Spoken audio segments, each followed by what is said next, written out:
meskipun secara eksplisit dia tidak menyebut nama Indonesia, tetapi kalau dilihat dari narasinya, dia sedang menyindir Indonesia, teman-teman. Karena kita tahu kemarin ketika melawan Cina, oleh Romeni satu-satunya gol yang diciptakan itu melalui titik penalti. Nah, itulah kemudian mereka mengatakan bahwasanya Malaysia untuk memenangkan pertandingan melawan Vietnam tidak perlu dan tidak harus mendapatkan hadiah penalti seperti itu. Nah, tentu kita semua tahu bahwa siapa yang sedang disindir dan apa maksudnya, kita semua pasti paham hal itu, teman-teman.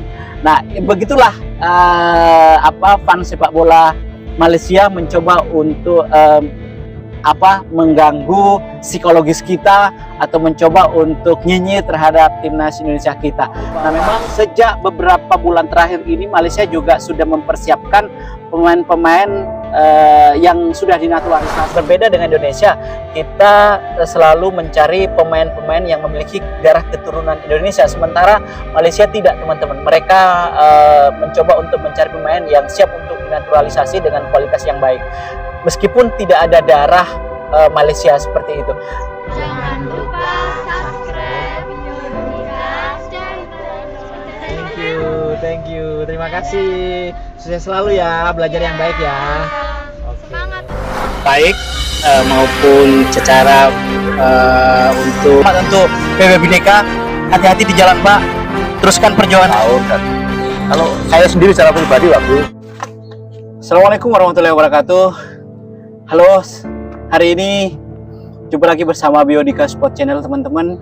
Seperti biasa masih tentang seputar timnas Indonesia yang ingin kita bahas, dan tentu suasananya sangat luar biasa. Tempat terbuka, di belakang saya itu ada kolam renang, kolam ikan atau kolam bermain tempatnya seperti itu, dan di sebelah kiri saya ada semacam pendopo ya, nanti kita coba sepil sedikit. Nah, terkait dengan itu, mari kita sedikit membahas tentang bagaimana situasi terkini terkait dengan timnas Indonesia setelah kemarin kita dihajar 6-0 dari Jepang, teman-teman, dan itu sangat luar biasa. Pengamat pun agak sedikit terbelah dari apa yang terjadi dengan timnas Indonesia, karena justru tidak sedikit pun bisa melakukan perlawanan, bahkan melakukan satu peluang atau syuting pun terhadap gawang Jepang pun tidak ada. Itu artinya pertandingan ini adalah pertandingan yang terburuk sepanjang kualifikasi Piala Dunia di round 3 ini yang dilakukan oleh Indonesia. Meskipun beberapa di tahun yang lalu itu Indonesia berhasil dikalahkan dengan skor yang sangat telak. Pada saat itu publik sepak bola Indonesia begitu sangat terpecah. Pundit-pundit juga ada yang mengatakan bahwasanya Jepang level 2 level di atas kita, tapi juga ada yang mengatakan bahwa ini adalah kesalahan dari seorang STY yang kemudian tidak memiliki banyak opsi dari strategi yang diterapkan, dan mereka hanya bisa memarkir bus dan sebagainya. Nah, tetapi kemudian setelah pertandingan kemarin di masa kepelatihan Patrick Kluivert pun juga tidak jauh berbeda, bahkan lebih parah dari itu, teman-teman. Nah, secara keseluruhan penguasaan bola kita 29 berbanding 71, buruk sekali. Tapi hari ini kita coba lupakan itu, karena apapun yang terjadi Indonesia berada di peringkat 4 dan lolos pastinya di round 4, dan kemudian akan menatap di Piala Dunia setelah itu. Dan mudah-mudahan nanti pertandingan berikutnya kita bisa belajar banyak dari pertandingan ini. Nah, tapi hari ini saya akan membahas tentang bagaimana fans sepak bola Malaysia itu sedikit nyinyir, boleh dikatakan seperti itu, teman-teman, terhadap pertandingan Indonesia kemarin. Selama ini memang mereka suka atau tidak suka melihat perkembangan timnas Indonesia begitu sangat luar biasa begitu, bahkan tidak banyak konten kreator dari Malaysia sendiri itu banyak menyorot tentang Indonesia, sehingga view-nya mereka begitu sangat tinggi, begitu sangat mendapatkan cuan begitu dari konten-konten mereka yang membahas tentang timnas Indonesia. Namun ketika kekalahan yang sangat luar biasa 6-0 itu, nah ini adalah kesempatan mereka untuk sedikit mencoba untuk memberikan shock terapi kepada pecinta timnas Indonesia atas kekalahan ini. Ada yang mengatakan bahwasanya sesungguhnya timnas Indonesia itu tidaklah ini dari fans pecinta timnas Malaysia ya.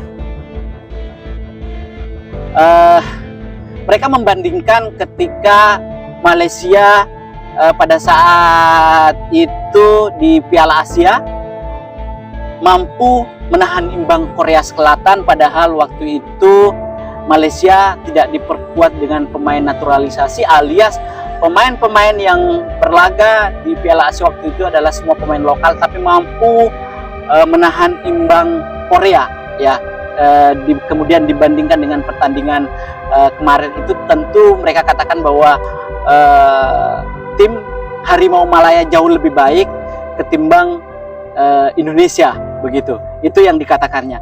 Kemudian ada lagi yang menarik, karena memang kebetulan kemarin sebelum kualifikasi Piala Dunia di Ronce, Malaysia itu memang juga bertanding teman-teman di penyisihan Piala Asia lawan Vietnam, dan hasilnya memang cukup luar biasa.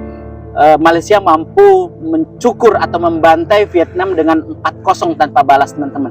Nah, tetapi kita tahu bahwa sejak beberapa bulan terakhir ini Malaysia juga sudah mempersiapkan pemain-pemain yang sudah dinaturalisasi begitu. Sehingga kemudian tapi kita tahu bahwa pemain timnas Malaysia itu kebanyakan memang diambil dari pemain-pemain dari Amerika Latin teman-teman ya, tidak seperti kita dari benua Eropa, karena memang berbeda dengan Indonesia. Kita selalu mencari pemain-pemain yang memiliki darah keturunan Indonesia, sementara Malaysia tidak teman-teman. Mereka mencoba untuk mencari pemain yang siap untuk dinaturalisasi dengan kualitas yang baik, meskipun tidak ada darah Malaysia seperti itu. Nah, ini perlu diperdebatkan teman-teman, karena aturan FIFA sendiri itu kalau tidak salah ya, itu tidak memperbolehkan kalau kita pernah menaturalisasi Gonzales itu, atau kemudian yang lainnya seperti halnya Van Dijk, tapi kan mereka sudah bermain beberapa tahun di Indonesia, artinya sudah pernah tinggal di Indonesia sebelumnya seperti itu. Nah, itu silakan teman-teman netizen untuk berkomentar bagaimana Malaysia ini banyak sekali menaturalisasi pemain, entah apakah mereka punya keturunan dari Indonesia ataukah mereka pernah tinggal di Malaysia, kita tidak tahu itu. Tapi yang jelas kemenangan terhadap Vietnam kemarin itu menggambarkan bahwa timnas Indonesia juga mulai berbenah. Tidak pernah menang melawan Vietnam, tapi kemarin itu betul-betul bisa bermain dengan luar biasa, santai, dan layaknya bermain seperti gaya-gaya Amerika Latin seperti itu teman-teman. Dan akhirnya Vietnam mampu dipecundangi dengan 4-0 seperti itu. Nah, itu kemudian mereka lalu membandingkan lagi Indonesia kekalahan kita seperti yang terjadi pada saat melawan Jepang teman-teman. Nah, ada satu komentar dari, nanti saya coba akan selipkan komentar-komentarnya. Mereka mengatakan bahwa Malaysia melawan Vietnam tidak perlu mendapatkan kartu penalti begitu untuk memenangkan pertandingan. Meskipun secara eksplisit dia tidak menyebut nama Indonesia, tetapi kalau dilihat dari narasinya, dia sedang menyindir Indonesia teman-teman, karena kita tahu kemarin ketika melawan Cina, oleh Romeni satu-satunya gol yang diciptakan itu melalui titik penalti. Nah, itulah kemudian mereka mengatakan bahwasanya Malaysia untuk memenangkan pertandingan melawan Vietnam tidak perlu dan tidak harus mendapatkan hadiah penalti seperti itu. Nah, tentu kita semua tahu bahwa siapa yang sedang disindir dan apa maksudnya, kita semua pasti paham hal itu teman-teman. Nah, begitulah fans sepak bola Malaysia mencoba untuk mengganggu psikologis kita atau mencoba untuk nyinyir terhadap timnas Indonesia kita. Nah, memang rivalitas antara Malaysia dan Indonesia sepertinya sampai kapanpun tidak akan pernah selesai teman-teman ya. Sama-sama berdomisili di Asia Tenggara, boleh dikatakan saudara serumpun begitu, tetapi rivalitasnya begitu sangat tinggi. Nah, yang terakhir teman-teman, tifo yang seringkali kita pertunjukkan di dalam kualifikasi Piala Dunia ini ya, setiap Indonesia bertanding di kandang maupun di tandang seperti itu, tifonya begitu sangat lebar, dan itu ditiru teman-teman oleh fans sepak bola Malaysia ketika kemarin melawan Vietnam. Ada tifo yang menggambarkan di situ harimau dengan mata yang bertuliskan 2027. Itu artinya mereka menganggap bahwa nanti di Piala Dunia 2027 itu Malaysia akan menjadi tuan rumah. Nah, itu nanti mari kita perdebatkan apa yang dilakukan oleh publik sepak bola atau penggemar sepak bola Malaysia terhadap nyinyirnya mereka terhadap apa yang terjadi atau kekalahan kita terhadap Jepang kemarin. Semoga kita semua bisa tetap mendukung timnas Indonesia, dan yang paling penting jangan lupa subscribe video ini, share video ini, dan jika ingin berdiskusi, berdebatlah dengan baik. Jangan ada maki-maki, jangan ada caci maki, dan yang paling penting adalah jangan menyerang pribadi, jangan menyerang personal. Kita adu strategi, kita adu pemikiran. Tentu tujuannya tidak lain dan tidak bukan hanya ingin meramaikan bagaimana persepak bola Indonesia semakin hari semakin membaik. Tentu juga diskusi kita selaras dengan itu. Terima kasih, semoga video ini bermanfaat. Sampai jumpa di video berikutnya. Assalamualaikum warahmatullahi wabarakatuh.